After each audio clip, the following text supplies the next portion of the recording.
For the public, just to bring light, what the Door Brothers stand for, why go where he stands for, even though it's not a, they're claiming that they're Wyoming gun advocates, but they don't even live in the state of Wyoming. Right. And all of our, anybody who participates at their money is going out of state, and it's not coming back to the state of Wyoming, other than the lobbying for bad bills.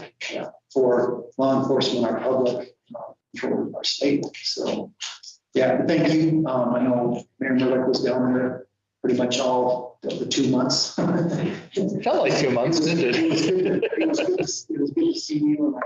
And I thank you for championing the education. Yeah. And being a steward when as president. Yeah. Well, thank you. Thank you for all your work. And I will, if there's any questions, concerns, happy to answer. Council, any concerns?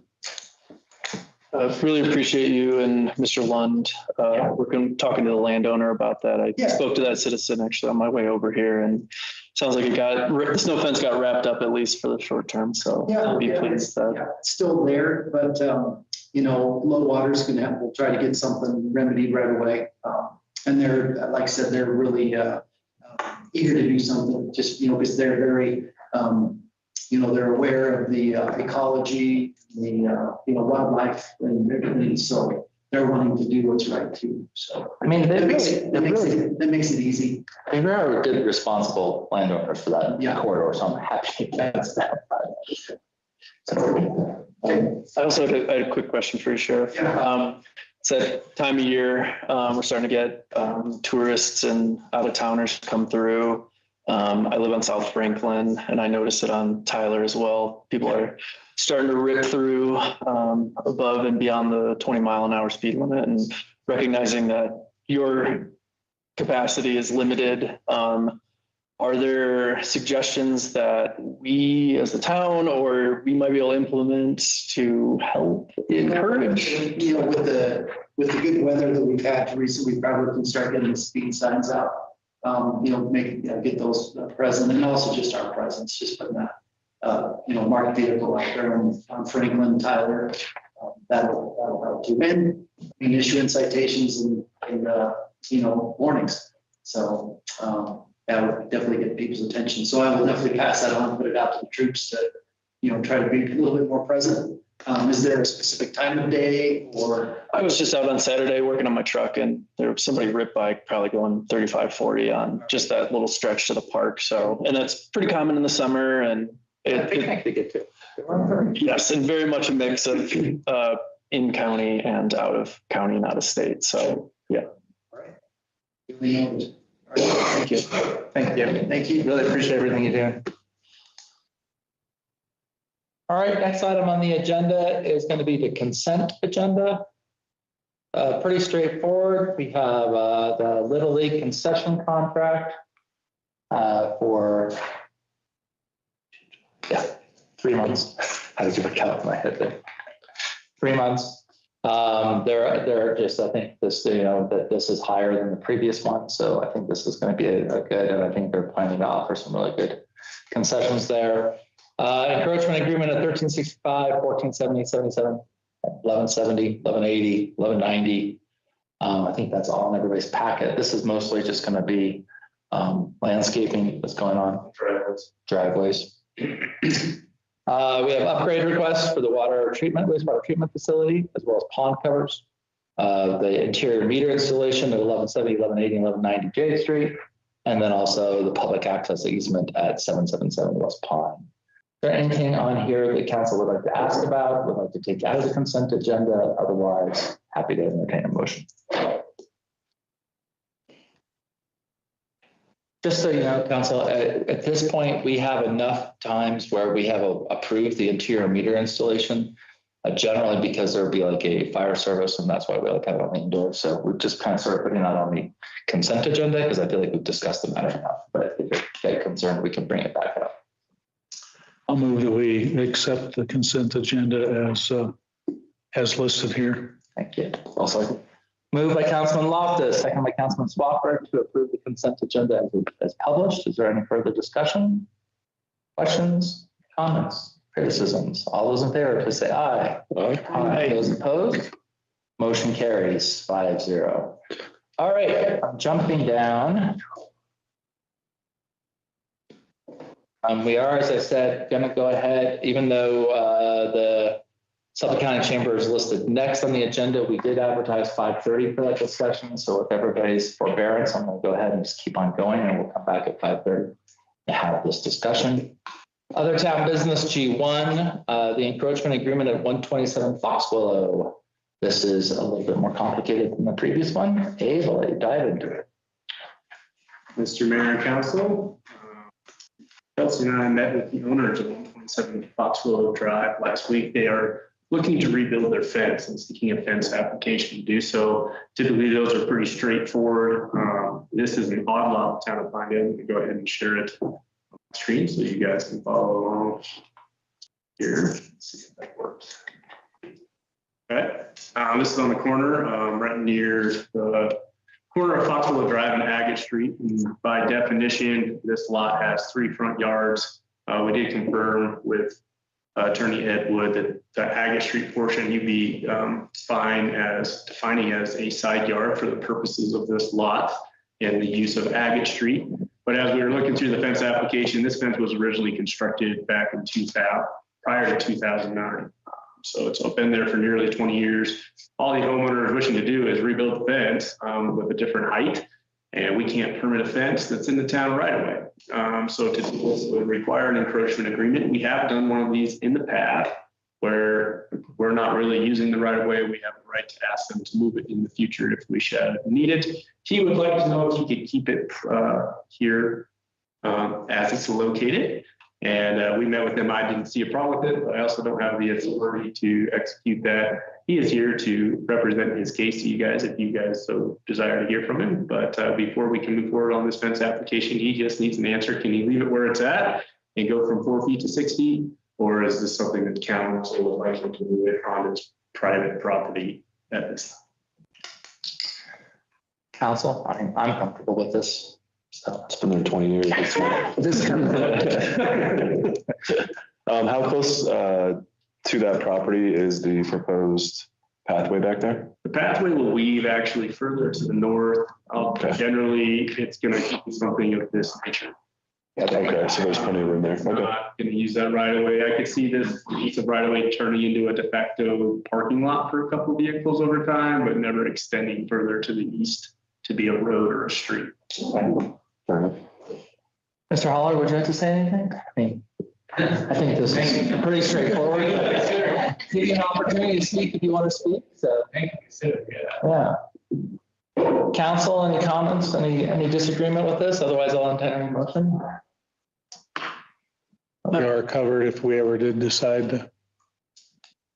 And encroachment agreements means we can come back and tear it down and dive in if we have. The encroachment agreement protects us from damage within the right of way. They're kind of admitting they know they're in the right of way. Typically, we don't allow fences. There's only one other time we've allowed it. This would be another kind of strange situation so that we would allow it. And it certainly allows us to so my home. Exactly. We allowed in the past. So, yeah. Which was also there for 20 years. Yeah. At least. All right, can I have a motion, please? I move that we approve an encroachment agreement with Robert Holler at 127 Foxwillow Drive, allowing for certain improvements within the town right away. Second. Okay. Moved by Councilman Casiva, second by Councilwoman Boyce to approve the encroachment agreement with Robert Holler at 127 Foxwillow Drive, allowing for certain improvements within the town right away. Any further questions, comments, or criticisms? None. All those in favor, please say aye. Aye. Those opposed? Motion carries 5-0. Thank you, Mr. Holler. Thank you. Appreciate it. Thanks, Abe.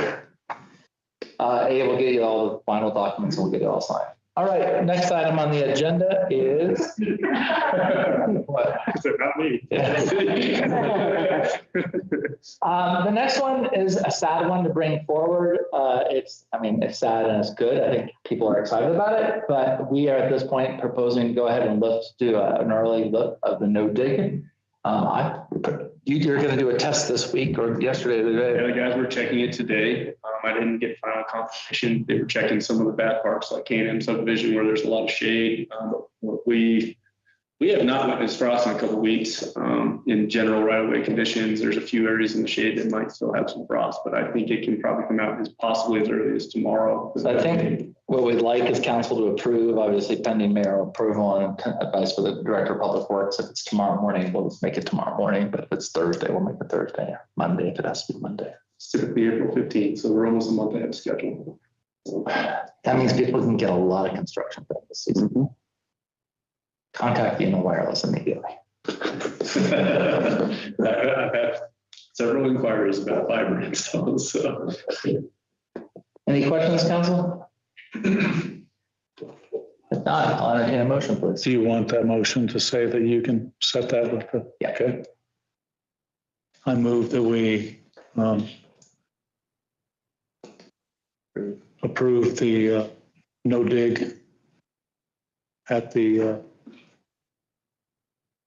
effective at the mayor's consultation with Public Works Director. Well, second. All right, it's been moved by Councilman Loftus, seconded by Councilman Swafford to approve the early lifting of the no dig period at the mayor and director of public works discretion. All those in favor, please say aye. Aye. As opposed, motion carries 5-0. All right, like I said, I wish we had some more snow. Some people don't though. All our snowbirds are going to come back early this year. Just have to wish for rain. Yeah, rain's not as good as snow, but anyways. Kind of a shovel rain. All right, this is now the approval, item 3. Item 3, approval of the recommendation of the award of the Route 1's 3-phase power extension in the amount of $41,700. We want to start moving on this because electrical things take a very long time. So we need this for the new hangar and other systems, the fire system, stuff like that. I move that we approve the recommendation of award for Ralph Mansfield 3-phase power extension project to High Desert Plowing Incorporated in the amount of $41,700. I'll second that. Okay, it's been moved by Councilman Swafford, second by Councilman Loftus to approve the recommendation of awarding the Ralph Mansfield 3-phase power extension project to High Desert Plowing Incorporated in the amount of $41,700. Any further discussion? Hearing none. All those in favor, please say aye. Aye. Those opposed, motion carries 5-0.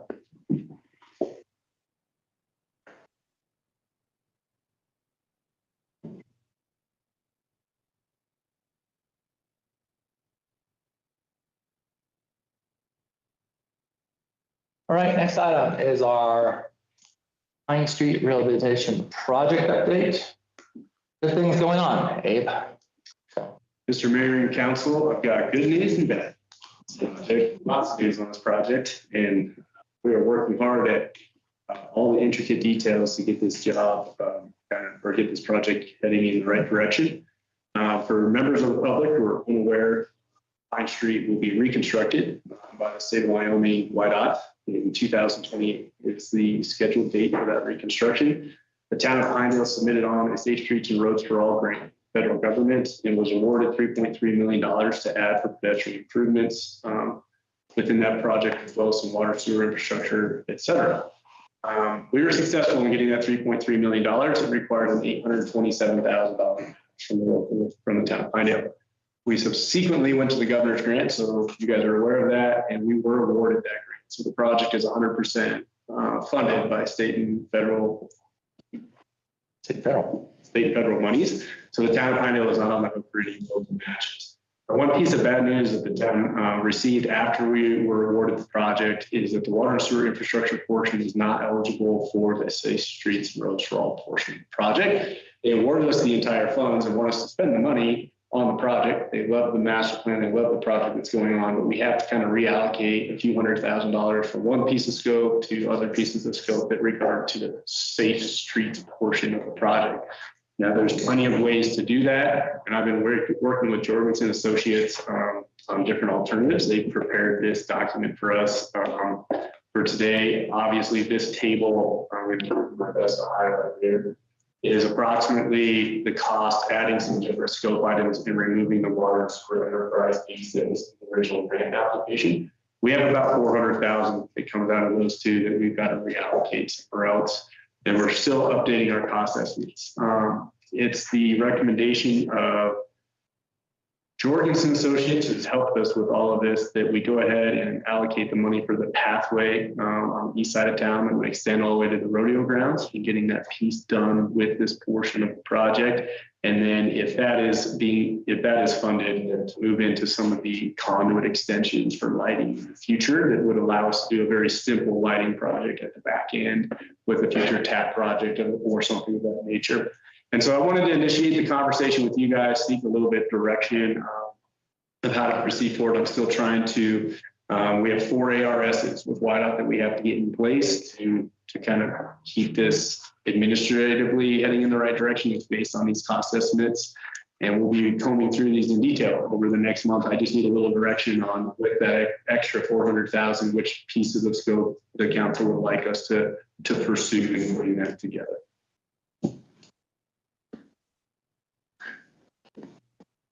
So to be clear, the governor's money can be used as part of that allocation. So it's still 100% covered. We just have to take that portion that would have been water and sewer and slide it into the governor's or the local option, just so people know. We're not out of our enterprise piece, but we still have time to go for other grant opportunities as well, MRG or SLID, if we want to fund those through those.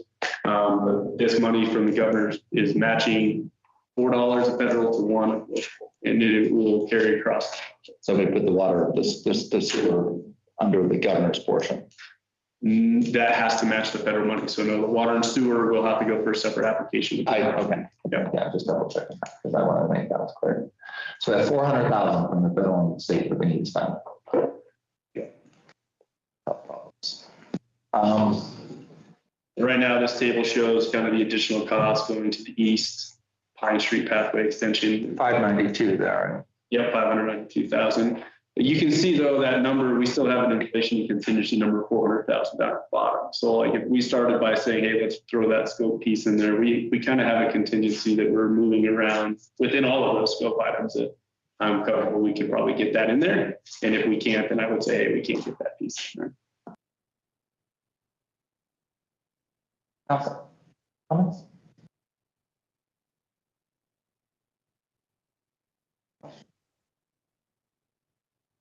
So option 1 is the sidewalk to the east, pathway to the rodeo grounds with conduits, so we can bring lighting out to that side plus the ADA compliance. Mm-hmm. Option 2 would be going further west. Yeah.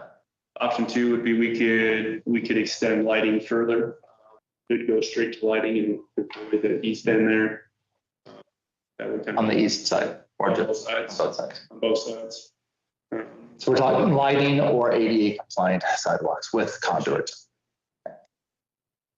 That's kind of the 2 easy that are covered inside of the scope of the grant. The government master plan is really 2 easiest to, and they're design ready. I mean, they're designed.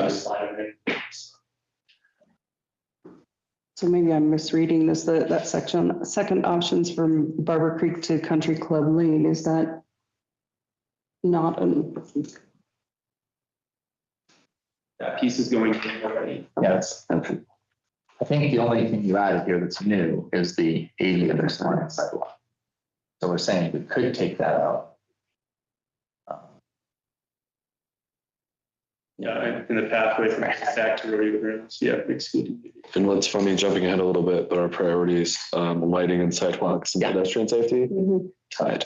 Yeah. For second. Yeah. Well, I think a sidewalk is probably more useful. Kind of a bigger ticket item. I mean, More people would benefit right away. I mean, obviously we want the lighting too, but And the town has access to transportation alternative program grant funds on an annual basis. Those are $1 million projects that are 90% federal, 10% state, or I'm sorry, 10% local. And if we get, like, say, the pathway done, the lighting could be a standalone TAP project that we go for in fiscal year 29, the year after. It doesn't really depend on any of this. We're already going to have an asphalt plant.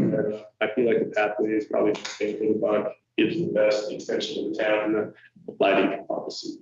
So. Comfortable with that? Councilwoman? yeah, that's, I would rather do this. I think we all think the sidewalk is good. Yeah.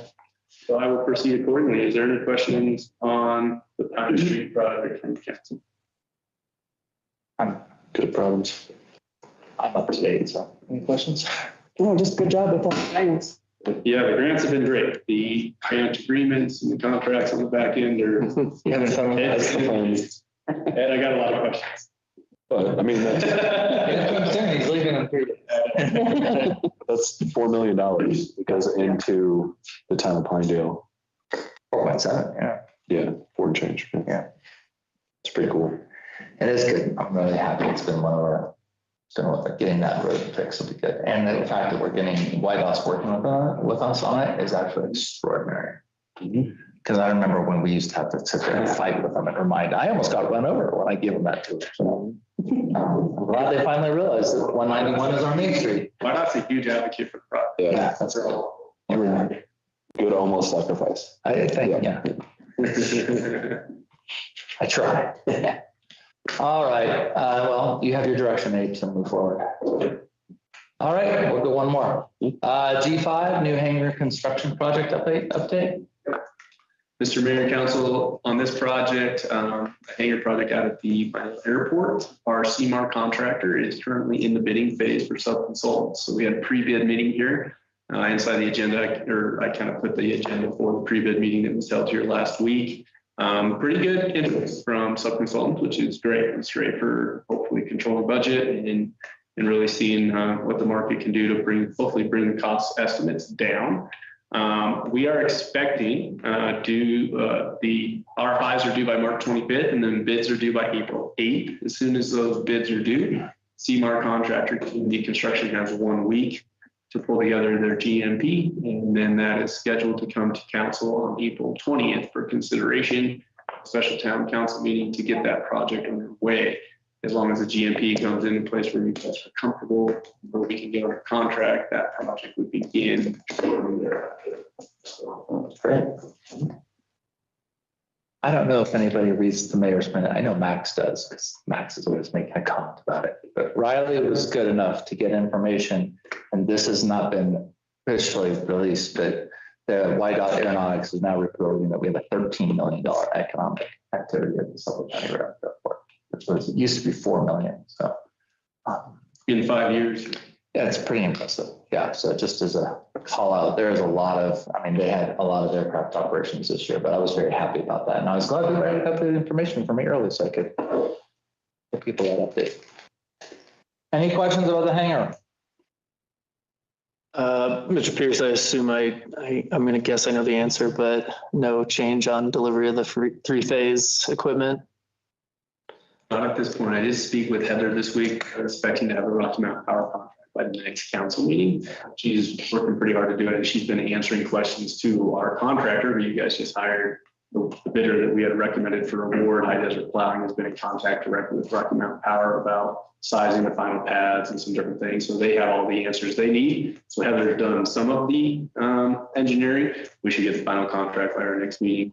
That, and then hopefully she can work some magic to shorten our lead times, but she still gives me the very vanilla answer of 12 months. So I had an interesting conversation when I was, and I think this is safe saying in a public meeting. I won't say who said it to me, but I was in Cheyenne talking to Rocky Mountain Power, lamenting the time and the ability, because I was looking at a project for, I think I told you, 5 megawatts, and they told me, oh, we'll get it to you in 2040.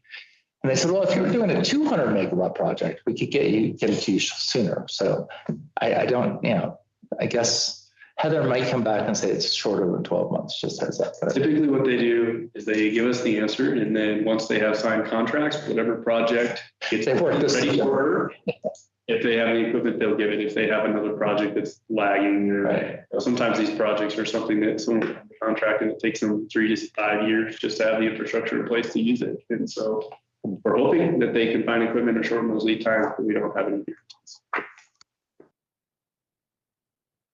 Any further questions about the hangar? All right, we'll move on to the next item. It is 5:31, so I'm going to go back to Chamber of Commerce. Sage, if you want to go ahead and start, we'll discuss and open this up to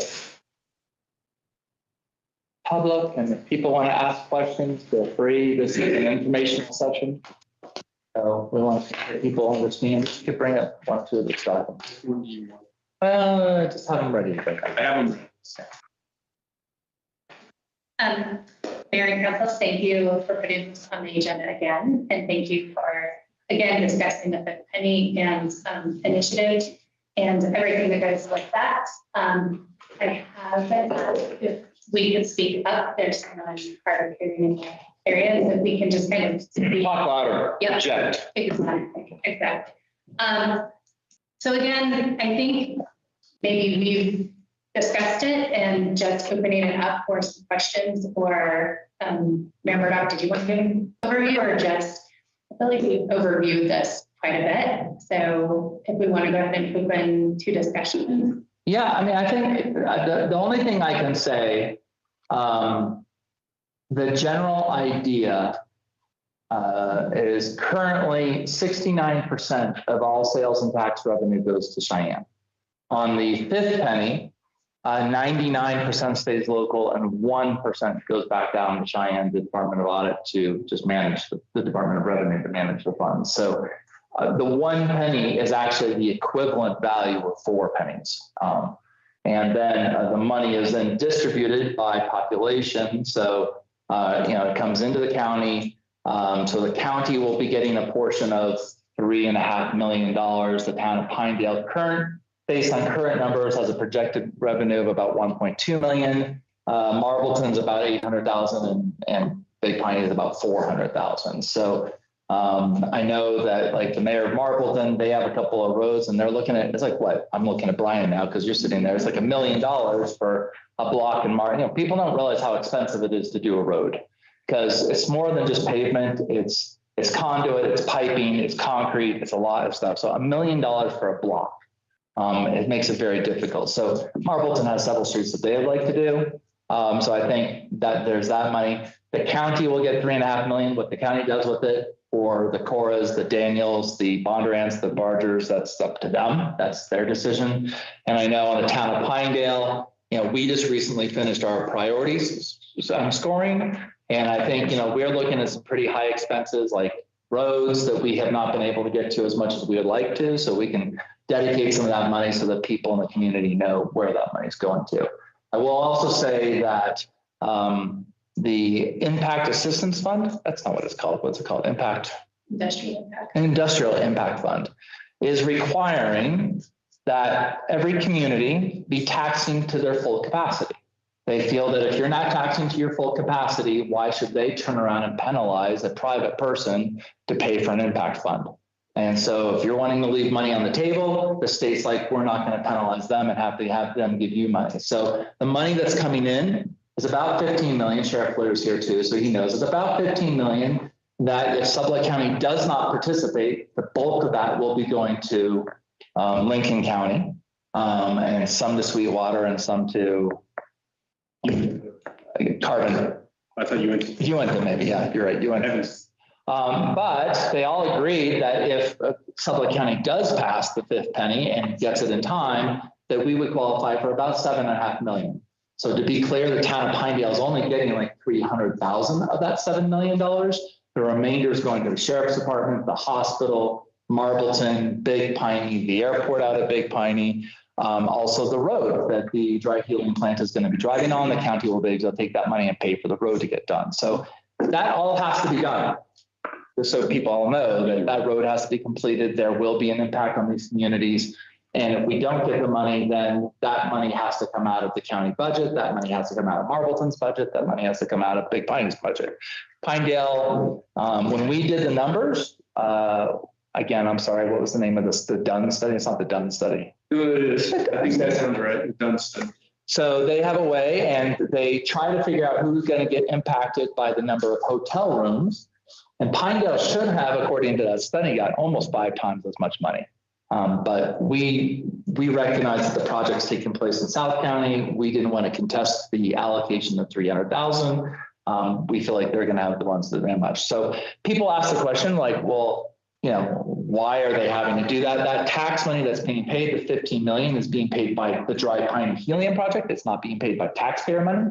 This is what the business has to pay as an impact on the local community. And as that money is being paid into the state, only those communities who are taxing to their full capacity. It's worth noting that we have a number. I'm not talking too loud. Am I, Kathy? Kind of just not shaking your head at me if I start yelling too much. She's used to my talking loud. So it's important because when we go to SLIB and we go for MRG grants or anything else, Suffolk County gets penalized quite a bit.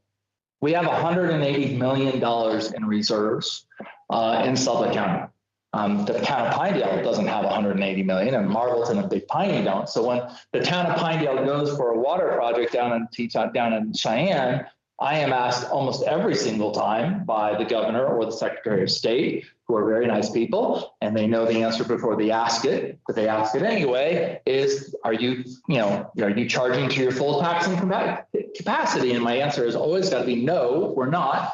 And so what that means is that rather than getting a grant, we end up getting a loan, because the state's like, why should we give you free money if you're not taxing to your full capacity? And a town like Opal or somebody else, Kemmer, for example, that's got some major expenses, they're like, we'll give them the grant, we'll give Pinedale the loan, because obviously Suffolk County's rich. True and not true. Parenthetically, because we're discussing affordable housing, we have a hard time doing projects in the county, the town does, because the median wage in Suffolk County is $25 to $27.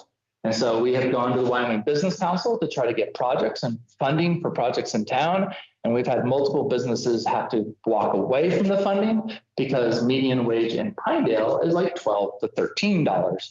And there's no way that, you know, some local store can go and pay $27 to qualify for the Business Council grant. So living in Pinedale, we have the benefit of a lot of mineral wealth. We get the benefit of sales and use tax that comes out of that, but we also get the whack of there's a higher standard of living or a higher median wage in the county, and we don't have a way to measure that. We have tried in previous instances on certain grants. Ed will remember, we've gone out, hey, there's a grant available, and Maureen's nodding her head as well. We can't qualify because we don't have the median wage, but if we could demonstrate that the median wage in Pinedale is lower, we would qualify for the grant.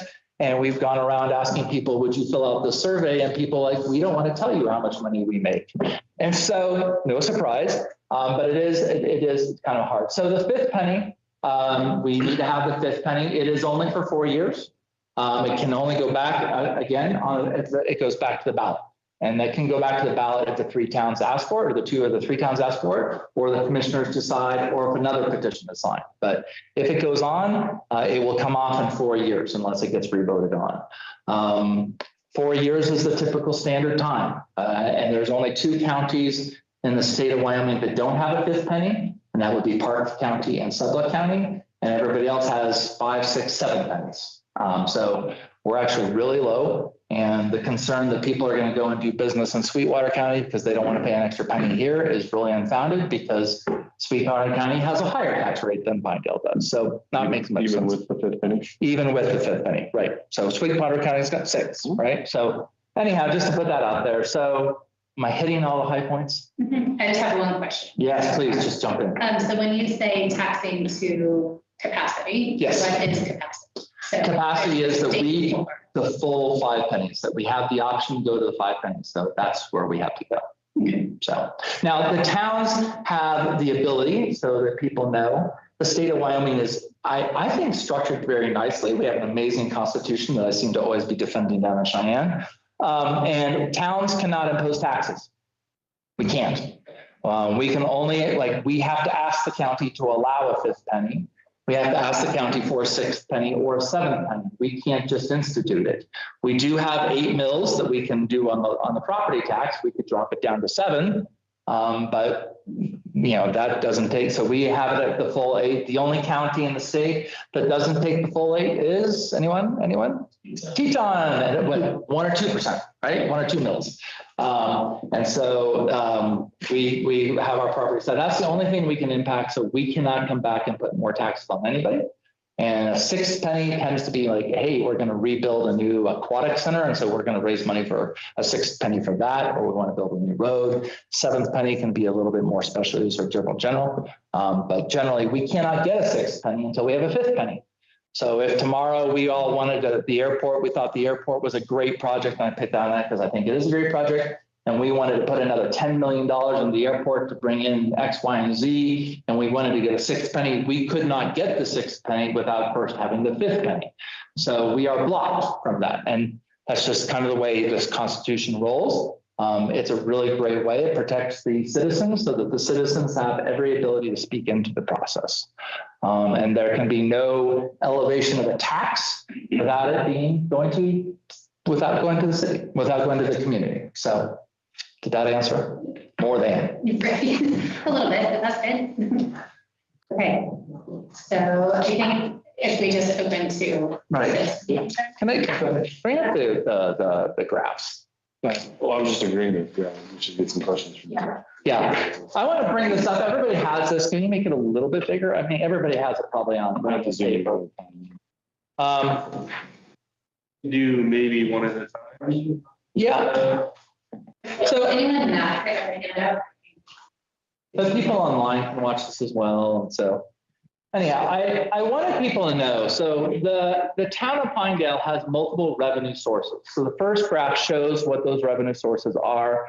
We call them Fund 10, Fund 21, Fund 31, Fund 51, Fund 52, 51, 52. So Fund 52 and Fund 51 are our water and wastewater funds, and we must run them like a business. We have to take in the revenue for what it costs. So if water or wastewater costs $5 million, we must charge $5 million in fees. The state also requires that we add a level of depreciation within that. They want that depreciation to be so that in 20 years or so, we can start replacing those assets. I will tell you that Sublette, Pinedale, Brian or Abe, we are probably one of 5 that are actually charging a rate that is somewhat replacing that depreciation. We are not charging the full depreciation in our water or sewer rates, but we are charging some, and we do have money going into our savings. And so every time I go down to Cheyenne and try to get a water or wastewater, I can at least point to that to say, we do have depreciation, we do have savings. And so even though we don't have a 5th penny, that helps convince them. But if we were to charge the full amount, our water and sewer rates would probably be 20 to 40% higher. And so we are required to do some of that. So we don't do that because we recognize that that would be a really big burden on our little citizens. Right now, what, $76 is quite a bit. We are looking at other projects so that people know we are looking at a, what, $30 million wastewater project? To be determined, but we're hoping a lot. Let's say 20 million. Let's just say 20 million. Our current wastewater treatment facility is not operating the way it should, and we are getting EPA and DEQ notices. Nothing bad going on. It's just we're not hitting certain points, and it's not okay. It's a slap on the wrist. But if there's signs that the system's not working, we are going to have to replace it. We do have a projected growth in Pinedale of about 4,000 people by 2040. So we are at 2,200 now, and projected growth, medium projected growth, is about 4,000 by 2040, which is good. The more people share water and sewer rates, hopefully we're going to drive water and sewer rates down, right? But those are numbers that are coming. So this is where the funds come in. We have 5 principal funds. Fund 21 is the lodging tax, and that is used exclusively for the lodging tax. We are allowed to bring 10% of what's raised in the lodging tax into our Fund 10, and then the airport we also operate. So we cannot necessarily pass money from Fund 10 to Fund 20, 52 or 51. We can take some from Fund 10 and put it in 31, but reimburse it if we want to. So those are a little bit, but we try to treat them as standalone businesses. And so that's how we manage that. So the total that we get in revenues is about $12 million of what I have up there. Slide over. If we get the fifth penny, it would be coming into Fund 10. And Fund 10 is primarily made up of total tax royalties, 58%. That's about 1.7 million. Of that 1.7 million, 1.2 of that is our sales and use tax. Another 250,000 of that is our property tax. So we are, and then another 250,000 is the direct distribution. 180,000 is direct distribution. So the fifth penny would make a significant difference on our revenue. As you can see, it would go from 3.3 million to 4.2 million. The rest of our money comes from intergovernmental revenue. So there could be grants, for example. We got the Safe Streets for All grant for $4 million. What happened? Everybody else looked up. What? Squirrel. Permits, licenses, fees, everything else. So that's where our funds come in. Slide it on to the last grant. I want people to see where the money goes, right? So of the general fund then pays for, so if there's a water and sewer employee, I'll pick on Spencer Hartman, for example. Spencer is in charge of our water or wastewater. And so a bulk of his money comes out of the wastewater department, not Fund 10. Abe, for example, a bulk of his fund comes out of Fund 10, some from water and wastewater, some from water, because we can allocate. Abe does do water work, so we can say some of that money can come from there. So some employees can get paid out of the water wastewater, but if you have a park employee or you have a guy who's plowing the streets, that's a Fund 10. So Fund 10 pays for those general employees that are not specialized in water, wastewater, or the airport. Admin expenses, that's computers and licensing fees. Municipal court expenses, pretty small. Mayor and council, those are the, I don't like calling them salaries because we're not employees, but that's the money that we receive. I get a maximum of $2,000 a month. That's state statute. I can't get any more than that. And after taxes, it's less than 2,000. And we get 150. And I probably do 20 hours of work a week, just so people know. And that's not just so people get a concept of what it's supposed to be. Animal control, street expenses. So that's where we have our street expenses. That is repaving, that's curb and gutter. Mosquito, that's for the spraying. We usually get a grant there. So that's paid off by the intergovernmental grant.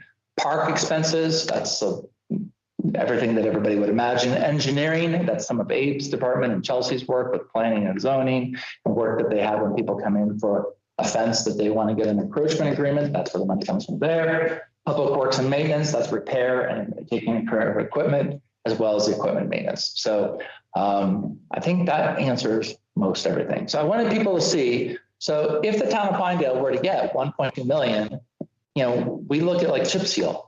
When I was on council originally 10 years ago, we wanted to chip seal 1/4 or 1/5 of the town every year. And we are now down to 1/9, maybe, at the same cost, if not more. And thankfully, probably less, 1/10. Yeah, we're pushing that. It's getting longer. And if it wasn't that we were joining in with the county to jointly bid on pavement and asphalting, it would cost us a lot more. But because we do one gigantic bid together, we actually get a bulk buy, and that gives us the ability. But if anybody's driven around the town of Pinedale, we have potholes. Not on 191, that's not the town's responsibility, that's YDOT, but everything else. So there are a lot of things where we could take that money and put it there. We could put it into some of our stormwater facilities. We have lots of areas where money could go very quickly into capital expenses of things that are breaking or just need to be replaced. I'm going to pause there. Are there questions? Yes, come on up. No worries. But you wouldn't mind? Yeah, no, and that's why we wanted people to come in and ask the question. And our ask is to put it on the ballot and then let people vote on it, right? If people don't like it, they can vote it down. But if it doesn't get to be voted on, then that just seems like you just don't know. So if you would give us your name and then feel free. Tracy Flugel. I don't have. Do all this. Just ask. Go for it. I want to touch on what has been put out by the chamber, and I understand it's just put out by them, but it says utilities such as electricity, natural gas, water, sewer are tax exempt. They're not. Yeah, no, some are, water and sewer are not. In town of Pinedale, you don't pay. We don't look at weird. So that's great for you guys, but can anybody get all of this straight for the entire county instead of just focusing on Pinedale? Because some of it's misleading to a bunch of people that don't know what's in the city. Does that make sense? My quick answer would be is we are the town of Pinedale. I'm the mayor of Pinedale, so I can give you the best answers there. I can give you as many answers as I can for the county. But if you live in Daniel, for example, for example, if the county were to get $3.5 million, our numbers are, just to give you a rough estimate, and that we have done the calculations. The average resident of Suffolk County would pay about $180 a year on this 1/5 penny. Now, if you buy a brand new truck, that number is going to be higher, for example, but it's about 180. In the town of Pinedale, people in Pinedale are going to pay about 350,000, but there's going to be, because of the tourism and the other oil and gas activity, we're going to get 1.2 million. So there's about another 800,000 when it comes to the town of Pinedale that is not actually contributed to by the citizens of Pinedale. So I would say that proportion carries the same throughout the county, that for every dollar coming in, 25% is an actual tax paid by an individual resident, and then probably the other 75% is paid by tourists or industry. And Juan, how is that possible? When tourism is down 11%, it just keeps going down. Our tourism is up. As per your,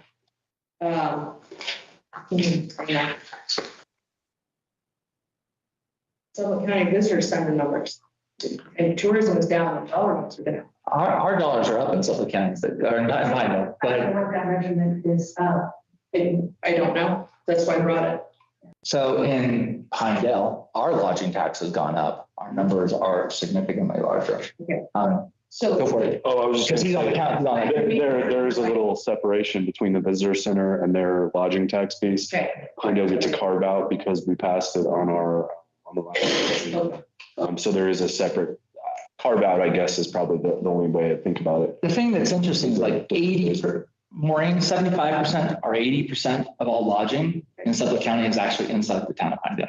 Yeah. So if somebody comes in and maybe they don't want to stay in the county, maybe they just want to, so the county would see their numbers going down, but the town would see theirs up. Okay, so this particular is not applicable to the question I'm asking. Okay. Yeah, it's a little off. Because if you stay at the Hampton or somebody stays at the Hampton, that lodging tax dollar goes to Pinedale Travel and Tourism.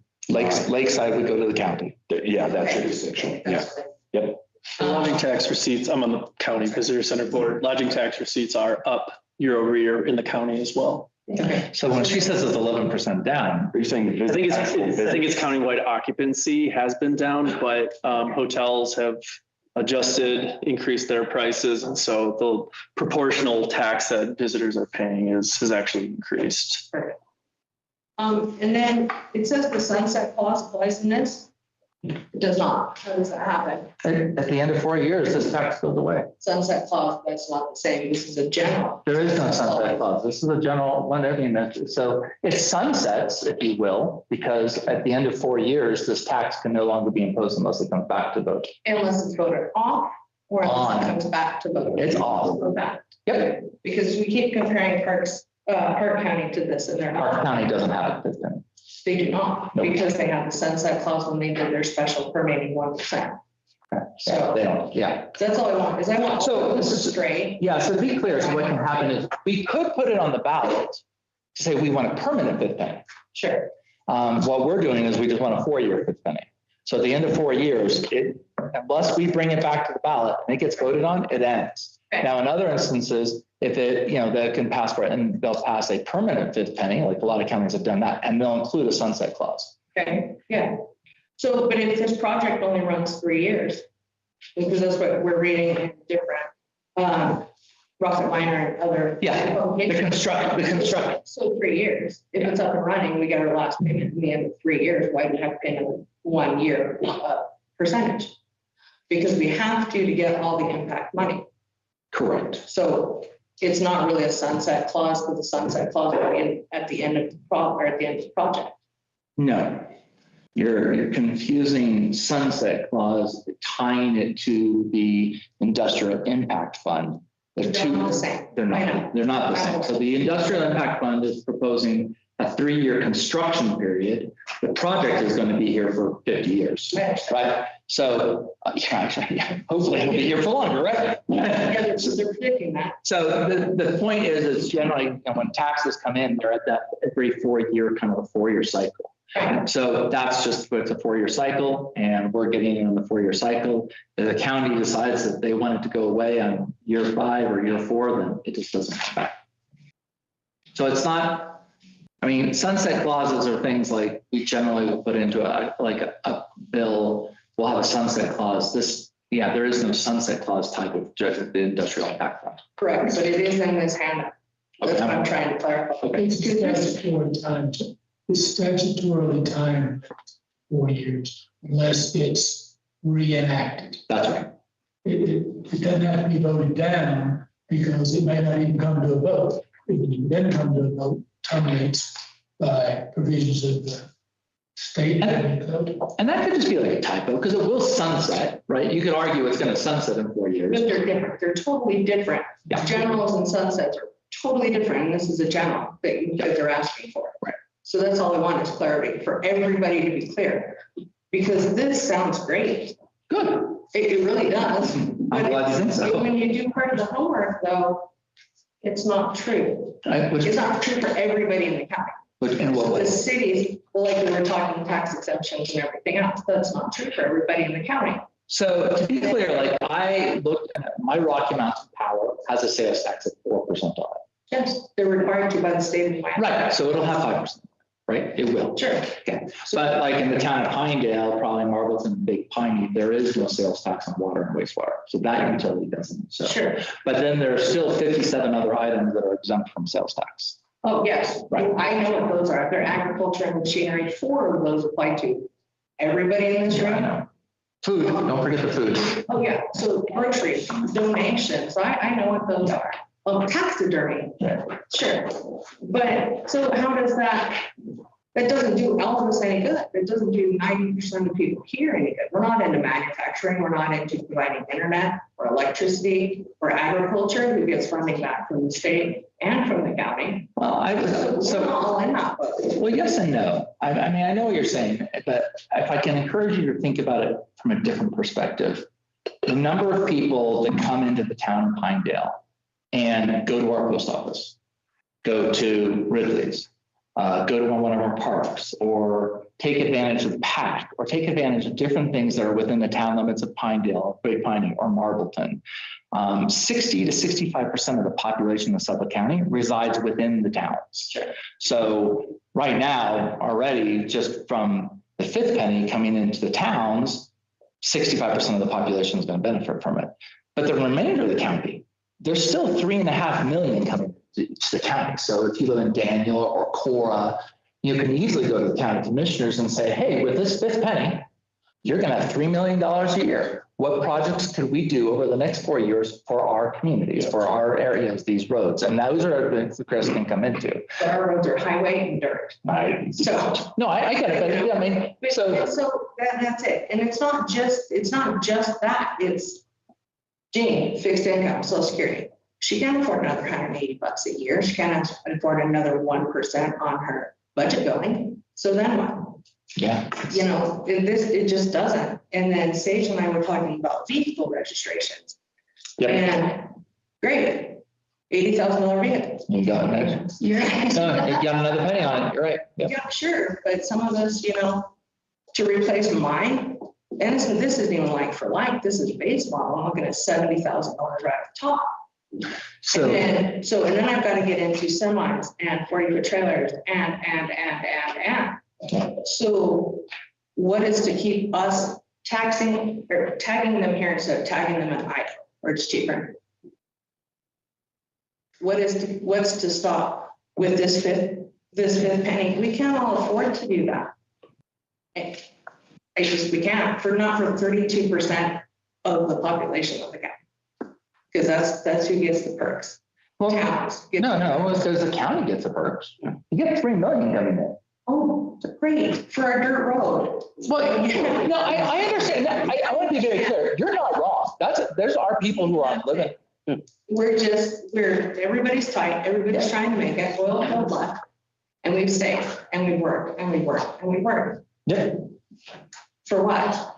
No, you are not wrong. And I just think there's other elements, like right now in the state of Wyoming, just to give you an idea, the current infrastructure of water and wastewater in the state of Wyoming, it is in bad shape. Yes. $3 billion. Yes. So if all of a sudden the roads in Pinedale and the different elements that we have in our towns and the counties are going away. Now, the challenge is, in my mind, is as a county resident, I'm like, okay, Pinedale, you know what? I agree. You need it, right? But, here's the county sitting on $180 million. Do they need another $3 million? So I can see that argument. Sure. All I can say is, we're just trying to give information so people can understand. I think it's going to be a very good thing personally. I think it'll help the towns. I think by helping the towns, it gives us the ability to provide more jobs, more work. We're seeing population growing. But, people who are opposed to it just need to either vote, Sure. I'd say vote no at the ballot. I don't know that I'm entirely opposed, I'm just concerned about the way it's put out. Because House Bill 107 has changed, so we're gonna get 61%, or the state's gonna keep 61.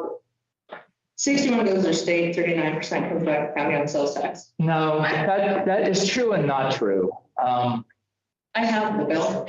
No, and here's what's happening. So I was thinking about this, and it's true. So what's going to happen is so when the state legislature 15 years ago, wherever long, took away exempted the food and all these things, they agreed to do what they call direct distribution to the towns, reimbursement. Came out to about in 2015, we were getting $225 million a year. Or every 2 years, sorry. And then it just has gone up and down. And every 2 years, the counties and the towns have to go back every 2 years and say, please reenact the direct distribution. And for a while it was 110, it went up to 150 this year. And so it started creating this tension between towns and counties and the legislators. And so this year, there were 1 or 2 legislators, Senator French came up with this clever idea of saying, why don't we change the ratio in the sales tax and use that under the Madden formula to make a consistent direct distribution that never has to come back for a re-election or vote again. So 69% of the sales and use tax will continue to go to Cheyenne. 8% of that is then going to be carved up according to the Madden formula and then resent back to the community. So the town of Pinedale only gets $225,000 of that. So if you were to think about what 8% tax represents actually for the town of Pinedale, I guarantee you it's much higher than 225,000. But places like Riverton and Lander, if they don't get their direct distribution, they're sunk. Sure. So it's 69% still going to Cheyenne. It's just that now 8% is going to be filling up it. Yeah. So it's true, but it's not true. Right. Yeah. And we're all happy about it. Honestly, it's a fantastic deal. If we can get it so that we no longer have to go and fight for that money. Senators actually might be happy to see me come to the door. Okay. And then the last one I have, I think, as well, there's crap everywhere. I'm going to slaughter it. Ad valorem, that's 20 million a year. It's flat out guaranteed 20 million a year. So we don't. Why not? See that. I mean, we see it like more. It starts in 2027. Are you talking for the helium plant? Yeah, it goes to the county. Okay. You get that. I do. That's what I'm trying to find. There you go.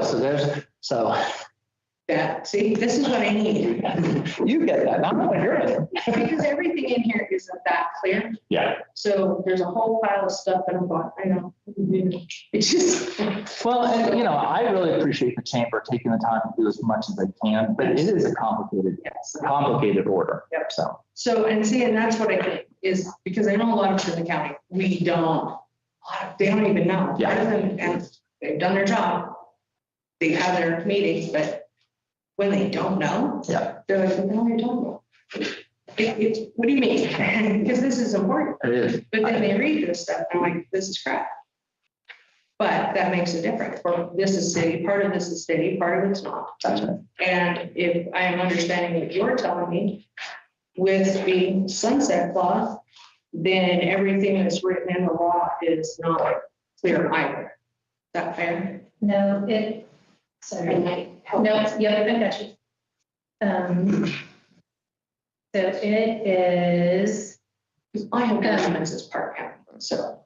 yep, so it's Wyoming State Law 39-15-204, and the duration of the tax must be specified in the ballot and approved by the voters, and it terminates at the end of that period unless reauthorized. So it has, the petition says 4 years, and that came from page 14 of the Commissioner's handout that was attached again to their last meeting. They came up with, if they were to put it directly on the ballot and not make it go to petition, they chose the wording that it would take it would be in there for 4 years. So it could have been shorter, it could have been longer. They chose the 4-year term. And so the petition was built based on the commissioner's recommendation of what it would say on the ballot. Okay. Well, that makes sense too, because the general is a block. So that's where I was getting from there. And so, but touching on that, and then I'm done, I promise. Don't worry about it. This is why we're having the meeting, right? This is the purpose. So we were talking, and I know they're supposed to start breaking ground X time. Yeah. Okay, so, but they don't. We vote this 1%, and they're 6 months late. Yep. That's gonna put them past their 4-year debt. Correct? In theory. So this has to carry, there's no if, ands, or but, it has to carry over if we have not got the last payment, correct? That's a really good question. So I think I'm gonna look into it. So because you raise a really good question. So let's say, for instance, they're projecting, what is it? 36 months? No, it's not 36 months. They're projecting 24 months of construction over 3 years or something like that, right? 8 months a year. Don't they have the migration and all? Yeah, but they have certain windows for 3 years. So to your point, if they don't start constructing in 2026 and they do it in 2027 and it takes them 3 years, then obviously we're covered by the 4-year term. However, I think the argument could be easily made, and I think I would be very happy to make it if people, we've gone ahead and we have approved a tax. They've gone ahead and approved the impact assistance fund, and this is the amount of money that's going to be paid. If on the part of the private owner, they don't complete that within the specified time that they generally planned, is it fair? You could really argue, Ed, that there is actually a greater impact on the community that we have to pass the tax a second time just to qualify for that third year, for example, I think is to your point, right? Yeah, so I think you could probably make a really strong argument with the DEQ and say, the idea is this is impact assistance. Our community doesn't want to have a second 4-year time up a penny, and these guys are late. That's not our fault. And so keep on up with the payments. We can make that argument. Okay. And then I promise this is the last. I won't read some of the stuff. So when the rocket miner put their stuff out, they are saying roughly 300 at the peak of building, 40 to 60 at the end, and only 10 local hires, and they're figuring they're all going to live south. How is that going to, how do I say that? It doesn't matter where they live because the towns each get what they're supposed to get, correct? That's correct. Yeah. That's what I mean. Yeah, no, you're fine that way. And, the rocket miner is going to publish the story they want to. And who knows? This whole project is this. Where's their incentives? The splits were pre-negotiated. That's what I understood. So that's done. So that's what I wanted to make sure that wasn't going to hold us. That's right. Because everybody's there and not here when they thought they might be. Exactly. Okay. The burden will still be on. Great questions, Tracy. Thank you. I sure, that hurt. Any other questions? Comments? Come on up. I'm not scared. Try to be serious. Hi, Jean Hayward Daniel.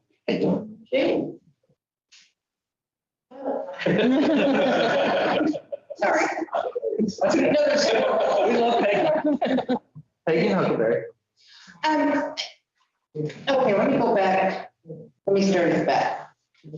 You were talking about your grants based on the 1% income tax that would give you more money to put towards the grant, which means you would get more money for the grant. I'm just clarifying that. When you go down, and how it would have. Yeah, so what, Thank you. yeah, I don't always put. no, you're good. I just want to make sure. So yeah, so when we go to like the state land investment and they have a large chunk of money that's set aside for water, wastewater projects, Suffolk County walks in there because we're not taxing to our full capacity. They will not give us as great a portion of grant as they would give a Opal or a Kemmer or another community that is taxing and is struggling as well. So, I mean, if you can understand, it's like, hey, kid. I totally understand that. So what's going to keep you from wanting to redo this in 4 years? Because that same criteria is going to apply.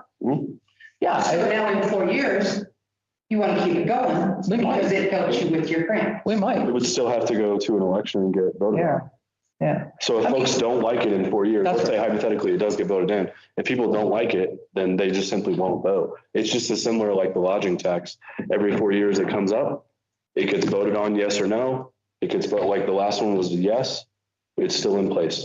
So, I mean, I think, Gene, you raise a really good point in the sense that I know for this council, we steward the money that we have as well as we can. We pinch every penny. We try to double down. If we can get the governor or somebody else, or we can do double things, we can get things going.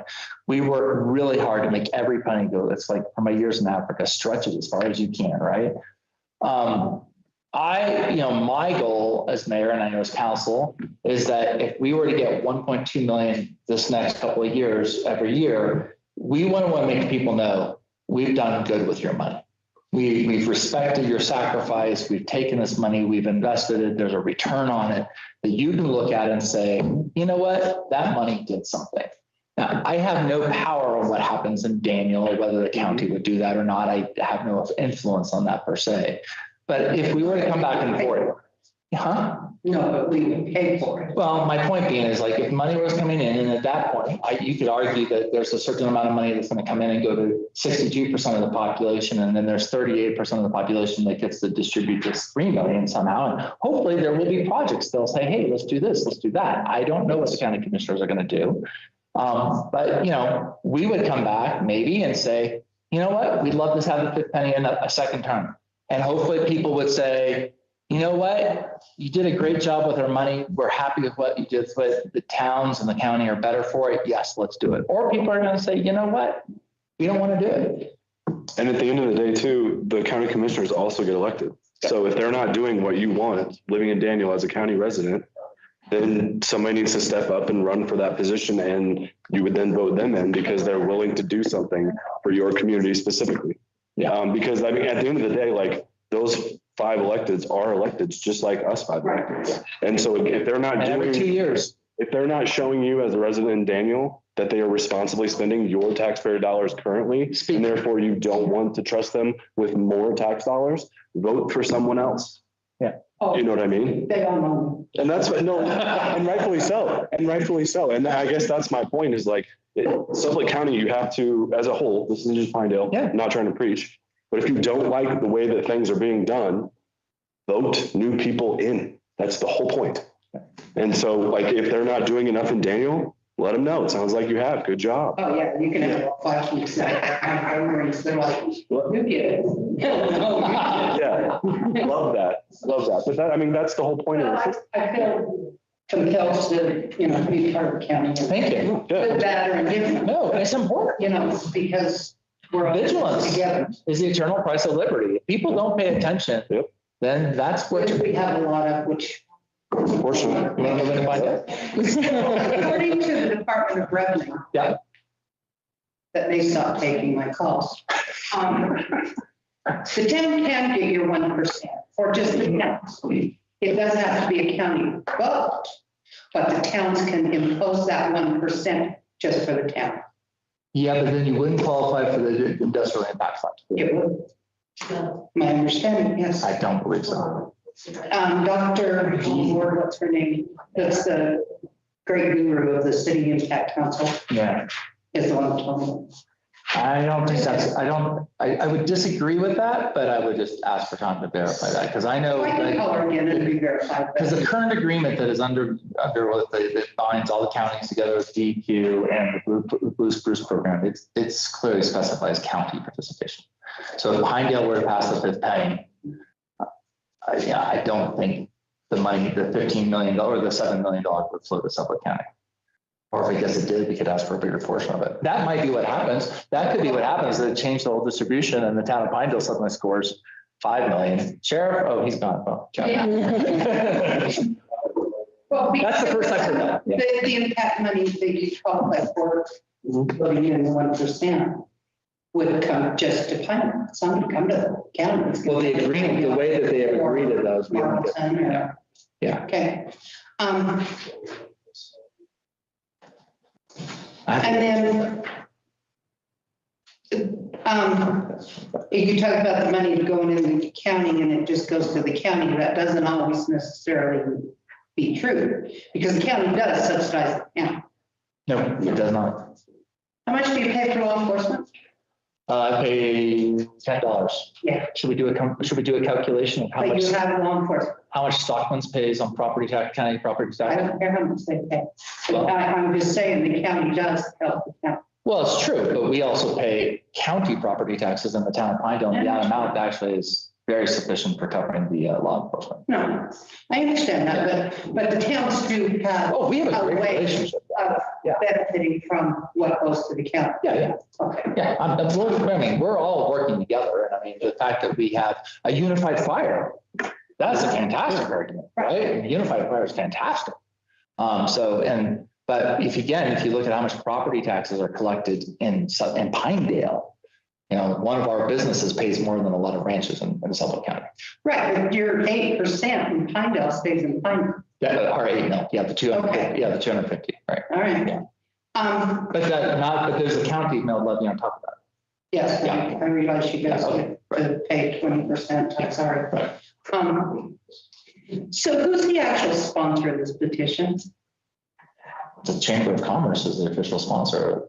But if you remember. Well, we've been that- told that they're just the spokesman for it. They're the ones sponsoring the petition. That if you remember, the town of Marbleton, the town of Pinedale, and the town of Big Piney all passed resolutions asking the county commissioners to place it on the ballot. Right. Which they put it to petition. That's correct. Yeah. And so is the chamber paying for the costs and everything, and they'll pay the petition filing and everything? That's part of it. It's not the town's campaign. They're 501c6. We can't. When I spoke with Jessica, she hasn't said anything about a 5-10 fee. Yeah, the petition gets surrendered to the community and then to the county clerk, and then the county clerk then validates the petition.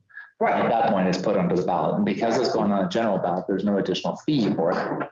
Covered that. So it's just a question. Well, then I'm gonna have to talk to Jessica about that too, because she also told me there would be a $200 filing fee. So I can call her. No, but I mean, in principle, it'll be the Chamber of Commerce that pays it. The towns can't pay it. Strictly speaking, we can't sit here necessarily be promoting. I'm just trying to give information.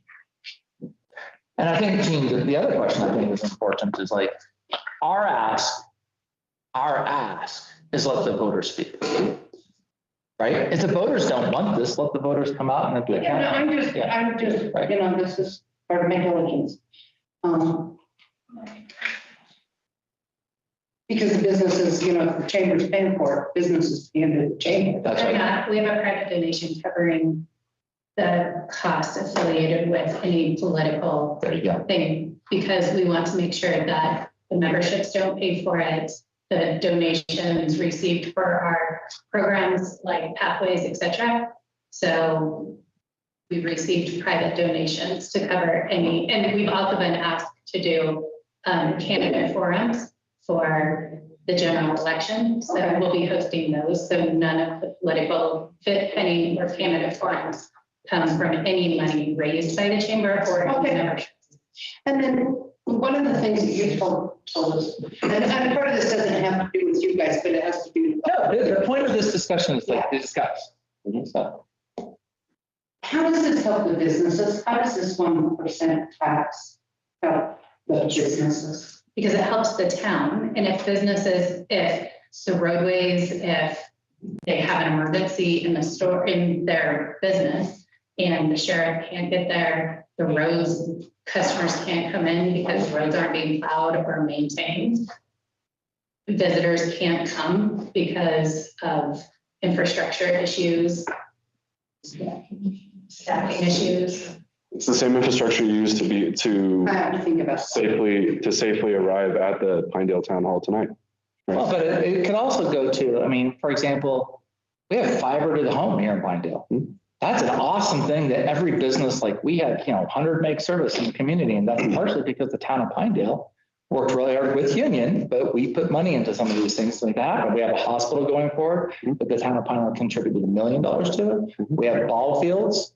We have other activities that are bringing multiple events throughout the entire year, whether it be park, concerts in the parks or theater things that are going on that are, have town funds one way or Are another. the parks paid for by PAC? No, parks. The concerts? Nope. Really? Okay. I'm sorry? Part of the money does not come from us. Yeah, I mean, we give them a grant. So part of the concerts in the park and Veterans Park, there's a grant that goes to them to pay for a portion. And so this impact money, the 7 and whatever. shiny penny, let's call it shiny penny. Yeah, sure. We have to pay that up front for the most part. Okay. How? Fire department wants a new truck. We'll go get a new truck, $200,000 truck, just example, I don't know what else. I have no idea how the fire No, department. I'm just using this as an example. Right. They're not gonna go in and say, I want a $200,000 fire truck or whatever. But we're gonna pay it in 20 payments and we're not sure when the payments are gonna be. And It's very possible. I don't know. Travis, you might be knowing what the sheriff's department is thinking, but I would imagine that if I knew that we had impact assistance funds coming in the amount of $2 million into the town of Pinedale, and we needed to get a fleet of vehicles, and we knew that that money was coming, it might come into, we're just going to go and get the vehicles and have a loan payment based on the impact assistance funds, based on the agreement. so it's an upfront cost. I have no idea. I don't know what the sheriff's department's going to do. I don't know what the fire Well, department's going to do. if you were gonna buy a new, Well, we're getting $300,000, and that's just essentially going to cover the admin, the cost of having more people in the community. So that $300,000 will probably roll into our general fund, and it'll go into that graph that you saw earlier. my understanding, the impact money can't go into the general fund, it has to be project specific. So we submitted on cost of governance for the town of Pinedale. Cost of governance is the model based just off of the cost of per citizen costs X amount per year. And so the town of Pinedale's middle is just cost of governance. And so that's their 20 payments would just come back to the town of Pinedale in cost of governance. Other projects as approved with the MOU, with the emergency or with the DEQ were project specific. The town did not submit any project specific funding in that package. We just didn't talk to them. The fifth penny has to go into the general fund. Yeah. It's the fifth penny, I'm talking about impact. Yeah. Yeah. What they want to get. I think I read something that Casey wanted money for personnel in a new truck. So that has to be upfront. Because you gotta, if he hires You wanna and buys a truck, he's not gonna have his 20 payments. Yeah, because that construction site's gonna have construction workers and then employees that are going No, to. I understand. My point is that a lot of this impact money will be paid upfront on the premise that we're gonna get all 20 payments Right. to pay it back. So is your argument then that you're concerned that we wouldn't get all 20 payments? Well, we might not. What if they abandon it? We've already got one down there. I think that the impact we funds are legally, they have to pay. Yeah. Yeah, I think they upfront that cost to the state. Well, I think they have to set a They bond, pay it during construction if they're not doing construction. but the DEQ is holding them responsible for the $15 million that they have to pay. Now, I don't know the details of it, or Maureen from her face back there, so.